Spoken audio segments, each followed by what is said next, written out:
Hello, I'm Donal McCauley and welcome to this BMJ Leader conversation. Today I'm talking to Charlotte Williams. Charlotte, you're a really important management person, but you didn't start off in management. You were a scientist. Yes, I studied science, definitely. But I don't think life in the labs was really for me. So I decided not to pursue a PhD and to look to get into public service, which is what I've done ever since, really. Well, what was the public service attraction? Well, I think both my parents were in one way or another. My mother was a civil servant in the court service, and my dad was in the military. And I was really schooled in quite a household where you used your skills, I suppose, for the greater good. So that was in me from quite a young age, and I was always interested in, I think, trying to solve complicated problems. And I looked at the opportunities to do that. And I always thought that probably issues related to the state, issues related to the challenges of society were the most interesting. So that was the route in, I suppose, to trying to get stuck into a bit of that.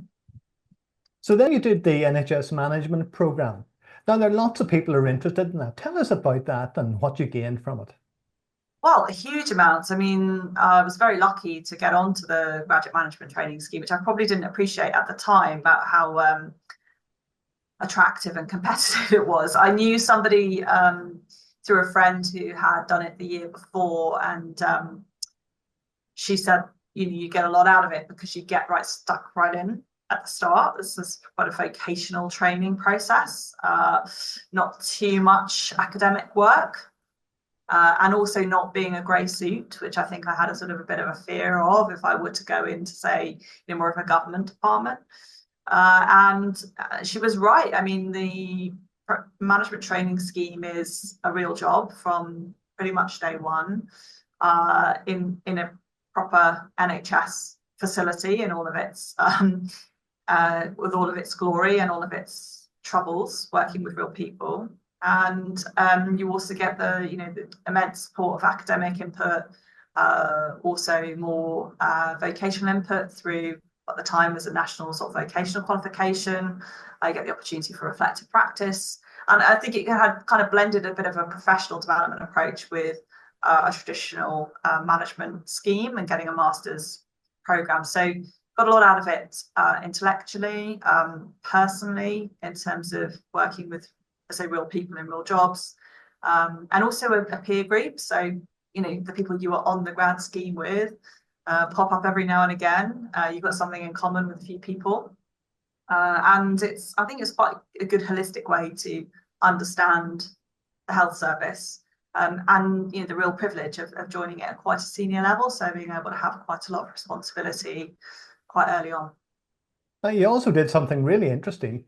Did you go to New Zealand? Was there a Maori component to that? Yes, I did. Yeah, yeah. I was very fortunate to be able to choose an elective placement as part of the grad scheme. And looking at the placements that I was going to be undertaking, I knew I would get time working in hospital and I knew I would get time working with general practice, but I wasn't going to get any exposure to mental health. And I think it's pretty obvious, even in the early noughties when I did my training, that mental health was a global challenge. And I was interested at the time and during my master's in the perceptions of culture and behaviour in the diagnoses criteria for mental health, because obviously it's a bit more behavioural in focus. So I arranged a placement in New Zealand to look at I suppose, the interface of Maori and Pacific Islander communities with the mental health diagnosis and provision in that country at the time. And looked at the implementation of the Maori mental health strategy, which was, brilliant on so many levels, but also I think helped me to understand some of the assumptions that we make about particular communities and their practices and how that can impact on their outcomes from a health perspective. Now you did a master's as well. Was that part of the training program? Yeah, well, yes. I mean, the postgraduate diploma is part of the training program, and then you can undertake a detailed study to convert that into an MSc, which I chose to do through a qualitative study looking at patient choice in the health service and the rise of, at that time, what was called payment by results. So an incentivization model based on payment per case. So the idea being in policy at that time that if you attracted more patients, then you would get more income as a provider, which seems quite a strange concept these days, but was sort of central to the government strategy at the time of trying to bring down waiting lists. So I spent a year, I think about a year and a half, interviewing finance directors, medical directors, chief executives of providers in a health system in England to understand how they were going to approach that strategy and what they thought the benefits and opportunities were of it, which was great. And I had a fantastic health economics supervisor who helped me to understand that side of healthcare. So then you headed off on this management trajectory. Now, we'll not take you through every individual job, but there's one that caught my attention, and it's in the context of what you said about serving the community, and that's your work on cancer care in London. Tell us about that. Yes, I worked for probably about 4 years in UCL Partners, which was an academic health science partnership in North Central and North East London, as the executive director for the London Cancer Programme, which was an innovative way of bringing organisations together to think about how they could optimise the outcomes for populations in that area by collaborating and by following the published evidence around optimising outcomes for the treatment of certain cancers. So London region had done an evidence review which indicated that the centralisation of certain specialist care facilities yielded better outcomes, both functional and mortality outcomes for people with those cancers, but that also over-centralisation of good diagnosis and follow-up and rehabilitation was unhelpful in terms of supporting equitable access to cancer care. So effectively, you needed to create networks where centres of excellence could support really great care in local or peripheral units where more people lived, and prevent people who didn't need to come to big centres in the middle of town from having to do so unless they were doing it for the access to that very specialist expertise. So that was the principle, but evidently there are lots of reasons why many colleagues may not have thought that was a good idea. It threatened a number of power bases within the city, and we tried to take quite an innovative approach to that, which was using a number of outcome measures which had been derived from patients' own experience, from the opportunity to increase participation in research, and also to consider the living with and beyond cancer outcomes that really needed to be part of it, given that the majority of people, luckily now with cancer, don't die from that cancer, that they obviously continue to have a longer life, which is fantastic. And we developed some first-in-type measures of what matters most to cancer patients, to design some patient-derived outcome measures. And we were successful. Well, I say I'd moved on by the time it was implemented. My colleagues who followed that roadmap were successful in making really significant improvements in outcomes for patients through that centralisation approach. And it's helped to bring some of the North London centres up to the European standards in terms of the outcomes that they're achieving for specialised care, particularly in bladder and prostate cancers, for example, which obviously very prevalent tumour types in the population. So it was fantastic because I got to work with academics and clinical academics and use the evidence. And it's very rare that you get a chance to apply published evidence in practice so directly and see how that takes effect over a number of years. So it was really a real privilege to work on that programme. So you've shot up the ranks there. Tell us about your current job. So I've just started, well, I say just started, I actually joined in May of 2024, North West Anglia NHS Foundation Trust, which is a group of hospitals in the Cambridge and Peterborough and Lincolnshire area. So I'm the Deputy Chief Executive, which means that well, obviously I stand in for the Chief Executive when she's not around, and I'm a member of the Trust Board. And my direct portfolio is that I lead for strategy, transformation, digital services, organisational development, and for what we call North Place, which is the relationships with our community and primary care-based organisations, third sector, faith groups, etc., as part of our North Care Partnership. And I love it. I really love it. I've had a few roles on trust in board positions before, and who you work for and who you work with and their appetite for improvement and their focus on staff and patients is so important. And I'm very lucky that in North West Anglia there's real driving commitment and high level of ambition for improvement, which fits with my own aspirations really. I've never been one to keep a seat warm. I'm always trying to get things done, and it's great to be able to do that up here. So we serve about 850,000 people, and we provide mostly what you call district general hospital care, so emergency services, maternity, and a range of surgical. Now, I'm going to stop you there because I'm not going to let you give me the official figures or the official jargon or any of those things. I want to ask you about you, because you posted, I think, on Twitter on New Year's Eve to say it's nearly midnight on New Year's Eve and I'm here with some of the teams working. Tell us about that. Oh, well, yes. So I came. I wanted to spend some time with our teams on New Year's Eve. So a lot of the job of leadership in healthcare, I'm sure in every sector, is, it's helping people to do a great job. It's facilitating the experts and the talent and that point of care and making people feel that, you're at their elbow in doing that, and taking as many stones out of their shoes and doing that as possible. And management really is about that. It's about recognizing that half of the time it's about loving the people and helping the people to feel safe and able to do what only they can do. So we do have a big commitment, and I have always had a big commitment to sort of visibility and celebration of people. Social media has really accelerated and enabled that. So I am quite a big user of social media because, it's risky because you put yourself out there, but I think it's really important for people to see that that's happening as well as you tell them that you're doing it. So I was working, my CEO and I organised our Christmas and New Year leave, and I was in on New Year, and I thought, well, if I'm going to be in on New Year, then I need to be properly in on New Year. So I came into Peterborough, which is our busiest site. It was a really horrendous day. New Year's Eve was a really bad day in the east of England.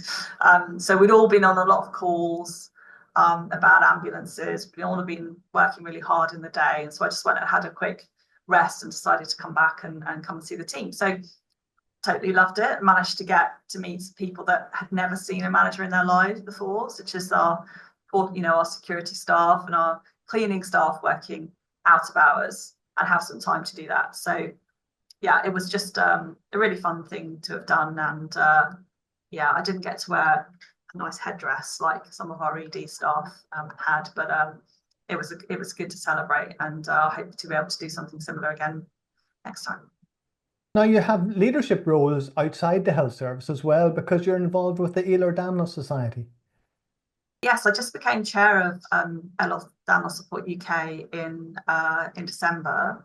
I've been involved with the charity, so it's a support charity for people with hypermobility and EDS disorders, of which there are many. And essentially, it's about supporting people in the UK, all countries of the UK, raising awareness and creating equitable access to care for people with these often misunderstood or not very well known long-term conditions. So it's lifelong in adults and children, and there's a lot of pain and discomfort and limitations, physical limitations on life for many of our community. So I have a couple of friends who have the condition, and I became aware of the opportunity to help through one of them. who was in touch with the charity, and it's amazing actually. Ever since I've been involved, the number of people who've reached out to me to say I'm affected by the condition, or my children are, or I have a friend, and I'm so pleased that you are, because no one ever talks about it. It's not well understood at all. And although it does come under the rare diseases group, actually in aggregate, it's quite common when you look at all of the conditions together. And I love that too, because whilst it's being on a board, again, it's a totally different type of organisation, and it's a real challenge. It's really opens your eyes to what it's like for the third sector and for organisations that rely on volunteering and fundraising, and also to bring you very close to people who are struggling every day to get access. So I like to be able to use things that I know about the health service and about regulation, or about supporting employees to support what is a very small charity. So I feel useful doing it, and I hope it makes a bit of a difference. So I've been there for 5 years, and I'm hoping to do 3 years as chair. So we'll see. You never know. Might be there a bit longer, but I absolutely love it, and I think it really helps make me better at my job in the health service as well. Now, you may have left behind your scientific career, but you're still involved in St Anne's, Oxford. Yeah. I never thought that I would go to Oxford University. Because neither of my parents had been to university, and I went to a comprehensive school.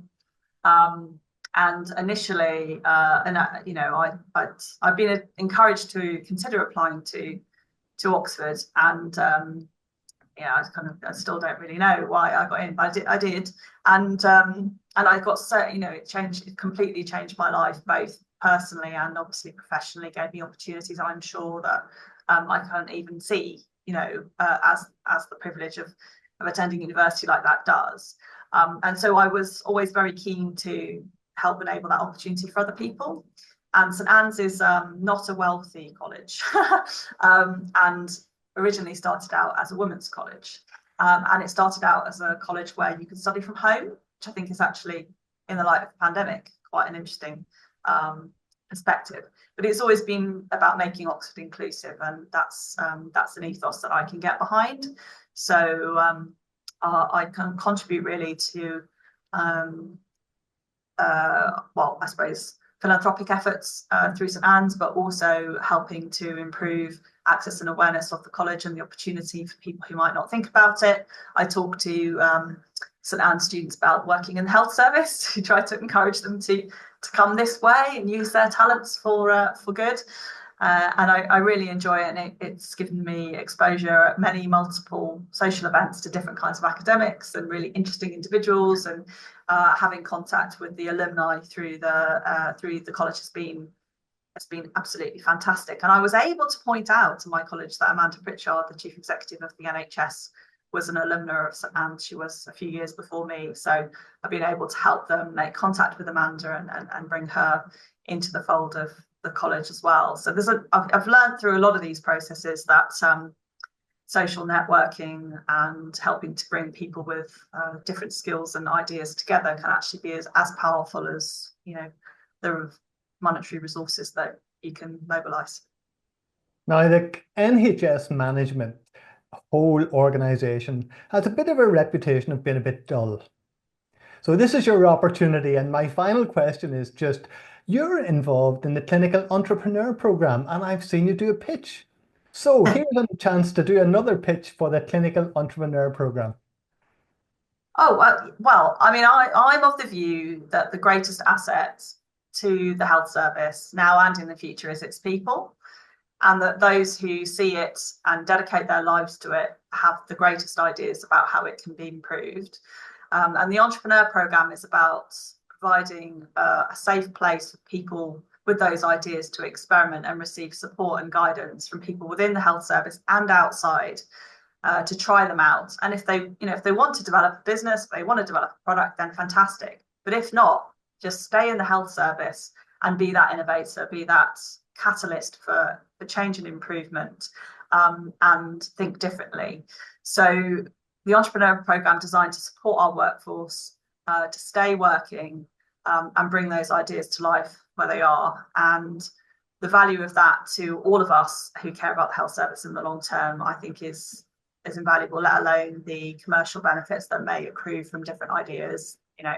So I love the fact that it's about developing our capacity for innovation collectively in health service, because I really believe that innovation is a team sport, and you can have all the ideas and new products in the world, but if you're not equipped to take them on board, try them out, and put them into practice, then they don't really result in any benefit for patients and people. Charlotte, it's been fun talking to you. Thank you very much indeed. And may you continue to be that catalyst for change and excitement and entrepreneurship in the NHS. Thank you very much indeed.